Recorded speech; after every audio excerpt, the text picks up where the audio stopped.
Alright, quick update on Bitcoin. So, in the lower term time frames, we are seeing a relief rally, but in the mid to higher term time frames, we are still seeing our bearish divergence playing out, specifically the hidden bearish divergence. These are going to be the two main focuses of this video. I'm going to start off talking about the shorter term time frames, the momentum indicators, and what we can expect next, and then I'll be talking about the bearish divergences that are still playing out, and also the divergences that we're seeing from the traditional markets. Let's start off with the short term. So as we were talking about in our last couple of videos, the two most important short-term targets to break above were this level here, basically coming in at around about 21,000, and then the 618 Fibonacci. This was the most important level. When we draw our fib from our most recent high up here down to our low, we do have the 618 fib right down here at 21,150, and we did manage to get a strong break above this, but when in doubt, zoom out, or should I say, when in doubt, head over to a blank chart so you can gauge the market structure.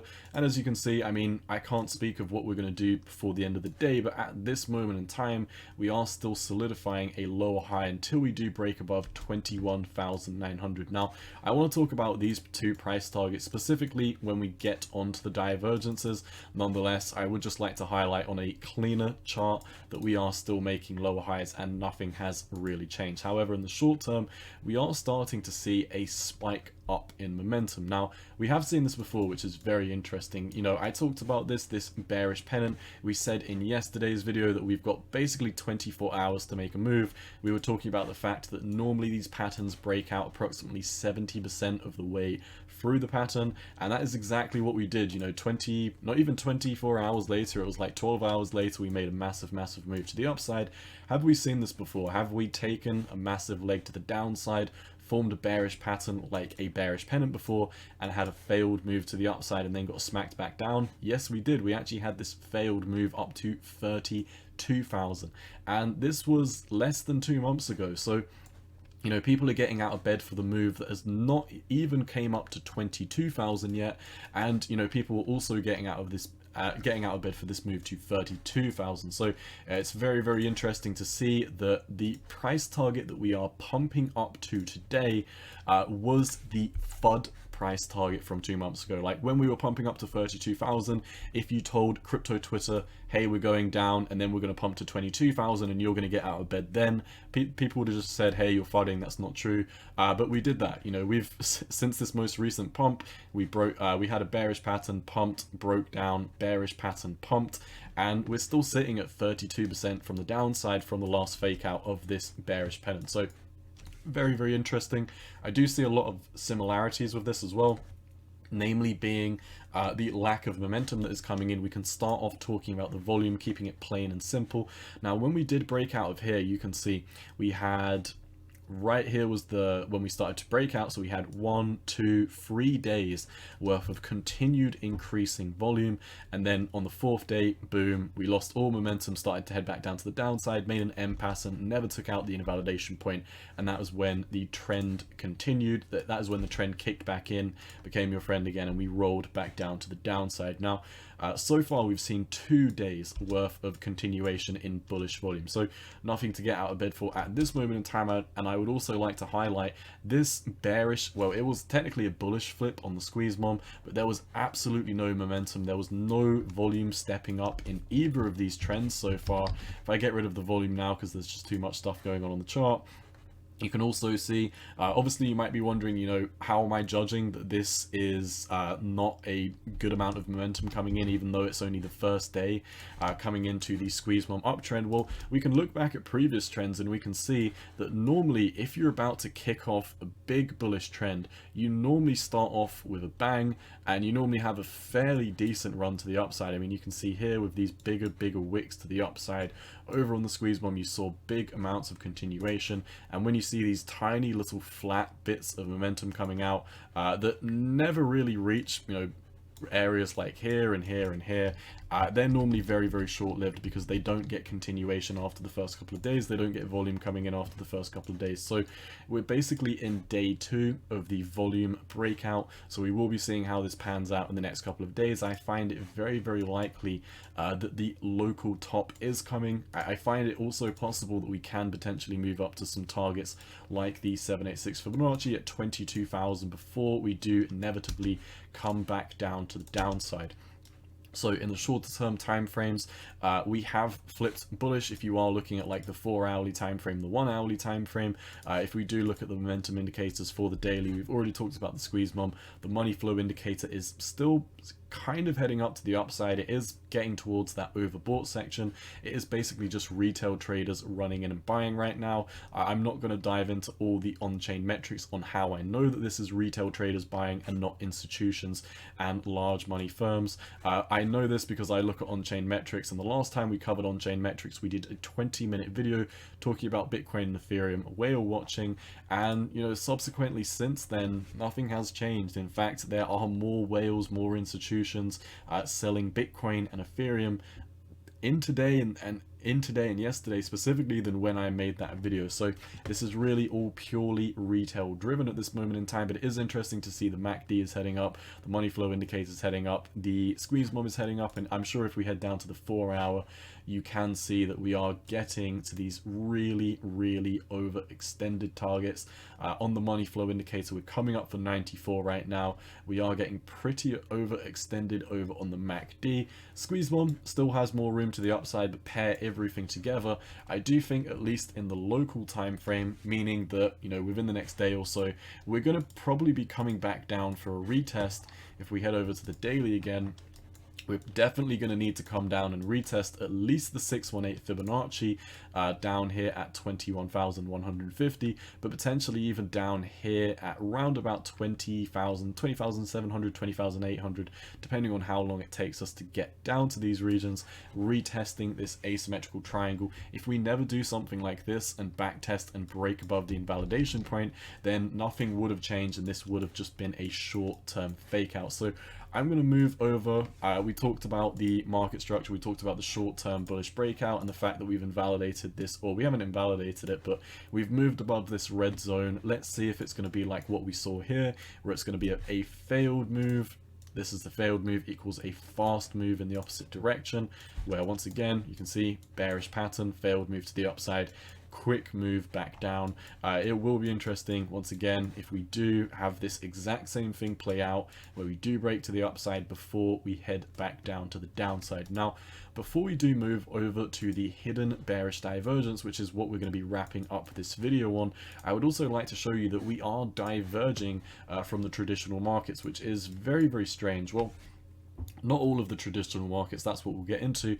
Let's start off on the weekly time frame for the dollar. So we've talked about this many times. The dollar, since the pandemic scare for the past 2 years, over 2 years now, has been forming this massive cup and handle pattern. It's absolutely rocketed to the upside, and I still think in the short term that we have about another We've got about another 4% to go to the upside, so the dollar can still definitely take a massive tear. And you might be looking at this on the weekly time frame and thinking, well, you know, if the dollar's heading up on the weekly time frame, that doesn't mean that Bitcoin can't diverge on the daily. And I would definitely agree with you, but it is also interesting to see on the daily, specifically if we head down to the 4-hourly time frame, because right now we're approximately at break even, which would make it seem like the dollar is stagnating. But when in doubt, zoom out, zoom in, whatever you want to do, you can see you do have lows, you've got highs, high lows, higher highs, higher lows, higher lows, higher lows, higher highs, higher lows, higher highs, higher lows, and higher highs. So we are still heading up to the upside right now on the dollar. Even if we look at the 4-hourly time frame, even if we look at the daily time frame, the dollar is showing extreme strength right now, which is interesting because Bitcoin is inversely correlated to the dollar. So seeing the dollar go up should traditionally mean that we're going to see the stock market head down and we're going to see Bitcoin head down, but that's not what we've seen today. We've seen the stock market head up, a very nice move for the stock market, up 1.5% on the SPY.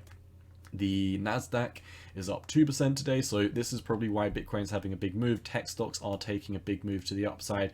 Netflix is up 3%. This is all I'm going to dive into for the stock market. Coinbase as well is up 11%. Tesla up 5.5, Apple up 2.5. So it definitely makes sense why Bitcoin had this 5% move to the upside, even if it was unforeseen in my opinion. Nonetheless, if we do look at the SPY, we are still running into some very, very large areas of resistance.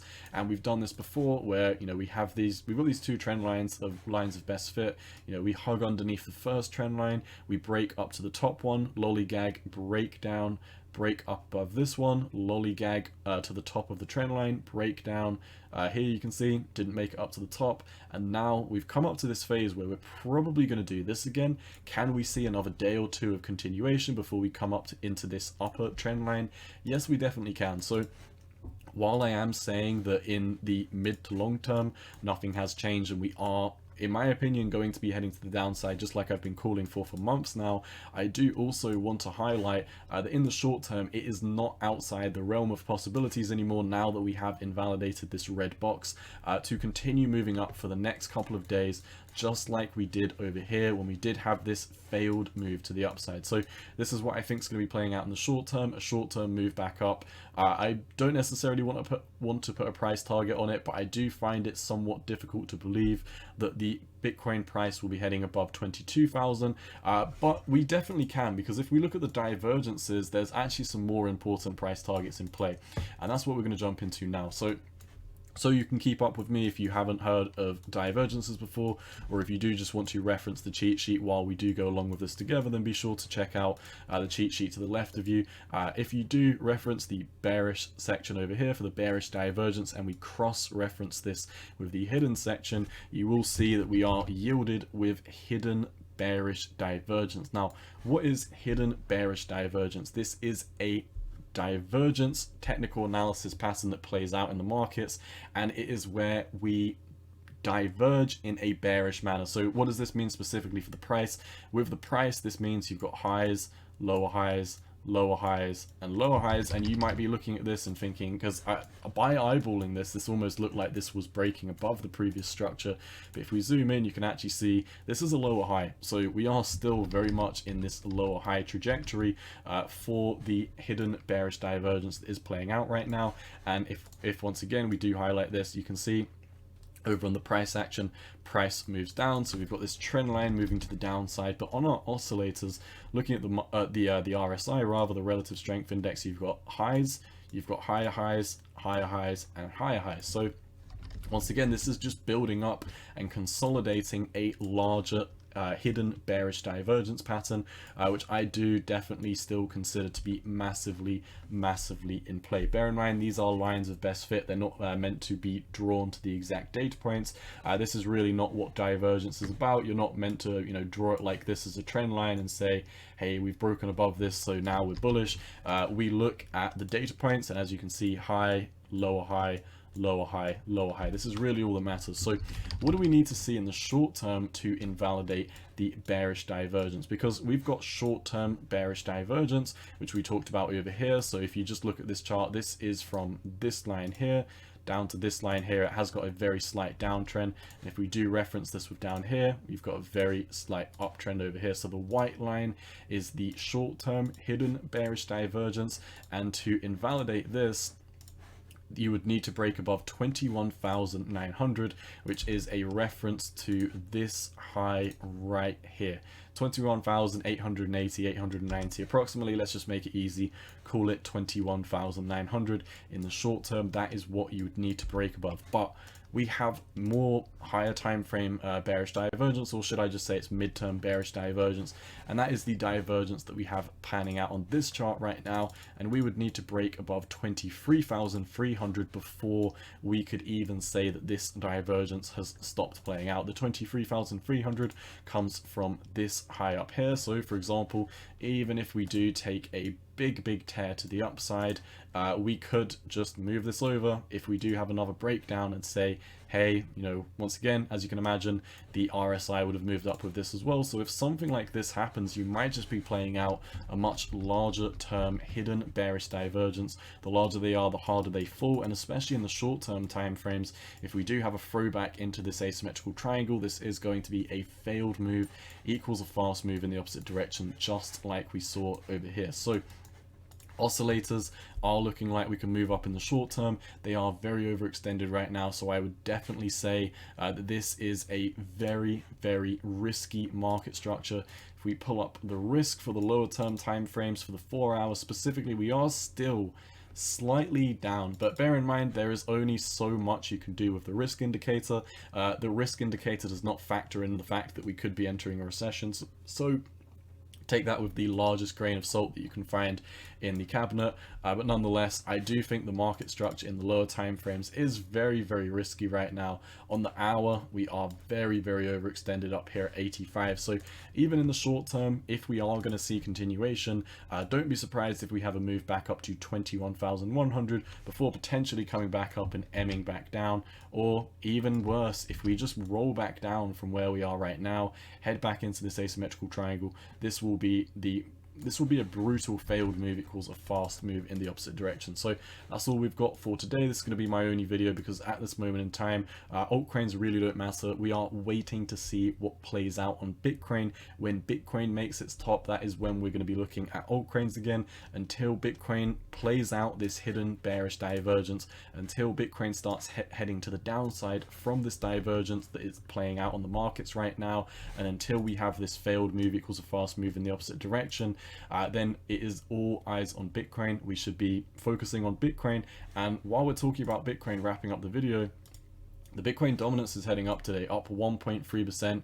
Really not too much to talk about on here, but once again, you can see the uptrend is still in play. So a lot of people have been saying, you know, the Bitcoin dominance is breaking bearish, etc., etc. And I have been saying in my past couple of weeks of videos over on the Bitcoin dominance, I have been adamant that absolutely nothing has changed. If we do draw our Fibonacci's on the daily time frame, this is when we really want to start focusing on Bitcoin, because just like we said before, if we draw our Fibonacci from our low to our high, we back tested the orange box, which is the range between the 0.5 fib and the 786 Fibonacci. This was from this low up to this high. What did we do from this low down here up to this high?